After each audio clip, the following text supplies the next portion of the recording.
Ya, alafu chakula tunapikaga ya kuliwa. Kwa hivyo ukuje na as many friends as possible. Even if hata kama utawalipia gari watoke Kambazi, well good. Wenye wako na marafiki Gekoronjo, walipie gari wakuje tu. Wenye wako na marafiki Edut, walete tu. Wafadhali wanapenda utawarudisha. Hivi sio wanajua warudishe wakikuja. So Sunday ya date 13 mwezi wa 4 tutakuwa bado hapa kwa Olali. Coming Sunday ambayo ya 30, tafadhali we wait you at the Lord Sanctuary Church so that we can have our 4th rally this year, Lord Sanctuary. So back to you people of JCM, God bless you. Thank you for hosting us. Umetuvumilia, tunashukuru sana. Without forgetting, we really appreciate you because of availing yourself each and every time we have rally. Last year tuliwaona hiyo yote pamoja. Na tunaendanga charity work ya Barahim Sikose. Tunaendanga children's zone, tunaenda kutembelea wagonjwa, pia tukipanga tusikose. The final announcement is this one. Maybe we have more than when tulifungia. Date 17 ya mwezi wa 4. We always put missions. Mwezi wa 4, wa 8 na Disemba. Kama ukitaka kwenda na sisi mission ya kwanza huu mwaka itakuwa date 14 mwezi wa 4, mahali kunaitwa Kiambogo. Kuna Bogoni kiko kesi endelee kwa ito akiona Bogo.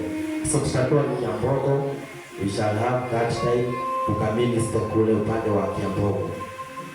Kwa hivyo na hii si watu wako primary, tafadhali wale ambao wako primary. Yes, si kuandamana, najua mnaweza mkahubiri, lakini for security purposes you are still under your parent care.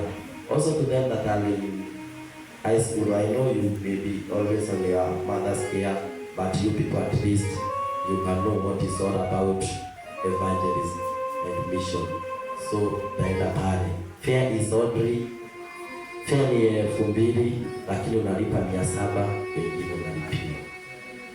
So we only as the team and the official we cater for 1,300. Chenye unatoa ni only 700. And making it to be much interesting, tutaenda tukipita, tutaenda tukitembelea Lake Elementaita. Kwa hivyo kuna watu wanaona you have never ever seen any lake, but in our case we shall have a time to take you there and you will see Lake Elementaita. I think it's the biggest lake in the world. I don't know, maybe my eyes confused me. So tutaenda kule, tunakulipia 1,300, unatoa 700 peke yake kwenda na kurudi. Na surprisingly tunakupikia, tunakulipia baadhi ya kuoga na shawa. Ndio tunawajana. Tunakupeleka mahali, tunakupatia mahali unaoga na shawa. Najua tumezoea shawa ya kunyeshewa na mvua.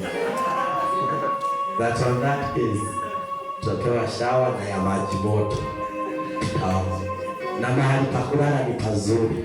Na chakula chenye nawe kula, kuna missionary anaitwa Donald Trump. Huyo ni president, si missionary. So missionary wanatoka Amerika wanakuja huku Kenya. Kile chakula wanakula hicho ndio kula hiyo wakati. Na kwa mara hii tutaenda wiki nzima, tutaenda only 3 days. Tumezoea kwenda wiki nzima, lakini kwa hiyo ndio siku tatu, from Thursday, Friday, Saturday, Sunday, then to Baba. Kwa hivyo kama